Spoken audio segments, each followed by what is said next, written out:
உங்கள் நெய்வேலித்தனம். எல்லாம் நல்லா இருக்கீங்களா? நான் நல்லா இருக்கேன். ஒரு மனைவிக்கு ரொம்ப பிடிச்சது என்ன தெரியுங்களா? அம்மா வீடு. அதுக்கப்புறம் ரொம்ப பிடிச்சது கணவனோட வீடு. கணவனோட வீட்டில் வாழ்நாள் முழுக்க இருந்தாங்க, அதாவது கட்டையில் போகிற வரைக்கும் இருந்தாங்க. அம்மாவோட வீட்டில் கல்யாணம் ஆகிற வரைக்கும் இருந்தாங்க. இதுக்கு நடுவில் அந்த மனைவி ஒரு கல்யாணத்துக்கு முன்னாடி ஒரு நார்மல் ஹியூமனாக தான் இருப்பாள். கல்யாணம் ஆனதுக்கப்புறம் அவளுக்கு குழந்தை பிறக்கும்.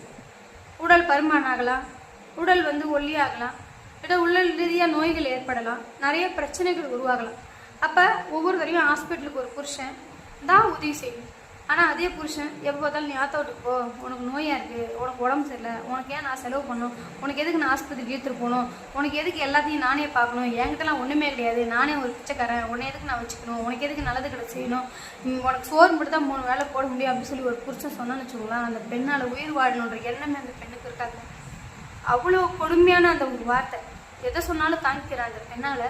அந்த ஒரு வார்த்தை மட்டும் தாங்க முடியாதுங்க. ஏன்னா ஒரு மனைவிக்கு உடம்பு சரியில்லை அப்படிங்கும் போது அந்த கணவன் தாங்க பார்த்துக்கணும்.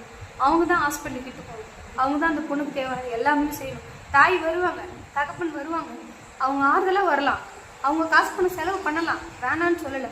ஆனால் அவங்களாலையும் இல்லாத ஒரு சூழல் ஏற்பட்டிருந்த ஒரு பெண்ணாக இருந்து உங்களையே நம்பி வந்திருந்து உங்களுக்காக நிறைய குழந்தைகள் பெற்றிருக்கலாம். ஒரு சில பெண்களுக்கு கருச்சிதை கூட ஏற்பட்டுரும்.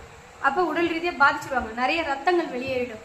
நிறைய ரத்தங்கள் வெளியேறும் போது அடுத்தடுத்த ஆப்ரேஷன்களை அவங்க சந்திக்கும் போது அவங்க சிசரியன் பண்ணி கொண்டு எடுக்கிறவங்களாம் ரொம்ப பாவம். நார்மல் டெலிவரிக்குமே பாருங்கள், நான் அடிக்கடி சொல்லுவேன், அன்னைக்கு கூட வீடியோவில் சொன்னேன், விஜயா தயவுசெய்து உங்களை கஞ்சி கேட்குற முதலமைச்சர் அந்த ஆசனவாயில் குழந்தை பிறக்கிற அந்த பெண் உறுப்பில் தையல் போடுறாங்க. குழந்தை பிறந்த உடனே அதுக்கு ஒரு மறுப்பூசி போட மாட்டாங்க. துடிக்கி அப்படியே அணுவாக சித்திரவதை பண்ணி வெட்டி கொள்கிற மாதிரி இருக்குங்க.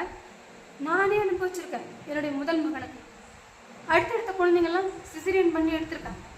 இப்போ உடல் ரீதியாக நிறைய பெண்கள் பாதிச்சிருப்பாங்க. இப்போ வலின்னு வரும்போது யாருங்க அந்த வலியெல்லாம் அந்த ஆண்கள் தாங்கிக்கிறாங்களா? பிரசவ ஆஸ்பத்திரியில் வெளிநாட்டில் ஒரு சில இடங்களில் பாருங்கள், மனைவிக்கு ஒரு பிரசவம்னா கூட வச்சுருப்பாங்க. எதுக்காக தெரியுங்களா? மனைவியோட வலி என்னன்னு தெரிஞ்சு அதை பார்த்து அந்த கணவன் கடைசியாக இவ்வளோ வலி இருக்கா உனக்கு, இவ்வளோ கஷ்டப்பட்டு நீ பிள்ளை பப்பியா அப்படின்னு சொல்லிட்டு நெத்தியில் ஒரு முத்தம் எடுப்பாங்க. அவளோட வலி எல்லாமே போயிடுங்க. அவளுக்கு அந்த குழந்தைய கண்ணால் காத்தி மாரில் தழுவுவாங்க. அதை பார்த்தோன்னா அவளுக்கு வலியெல்லாம் போயிடுங்க. இப்படி அந்த கலாச்சாரங்கள்லாம் வெளிநாட்டில் இருக்குது. ஒரு சில தவறுகள் வெளிநாட்டில் நடந்தாலும் ஒரு சில நேர்மையான விஷயங்களும் நடக்குது. அது அன்பான விஷயமா இருக்கும், அதை பார்க்கும்போது ஆச்சரியமாக இருக்கும். ஆனால் இதே தமிழ்நாட்டில் கிடையாது. ஒரு உடம்பு சரியில்லை அப்படின்னாக்கா நம்மளோட அறையில் நர்ஸ் இருப்பாங்க, டாக்டர் இருப்பாங்க, கணவருக்கு அங்கே வேலை இருக்காது. நம்மளோட தாய் தகப்பனும் மாமியார் மாமனாரும் இருக்க மாட்டாங்க. அதனால அந்த வலி அவங்களுக்கு தெரியலையா என்னன்னு தெரியல. ஆனால் மருத்துவர்களுக்கு தெரியுது, நர்ஸுங்களுக்கு தெரியுது. அதே மாரி எல்லாம் தாங்கி தான் குழந்தை பெற்றுக்கிறாங்க. அதனால அந்த பெண்களுக்கு மரியாதை கொடுங்க.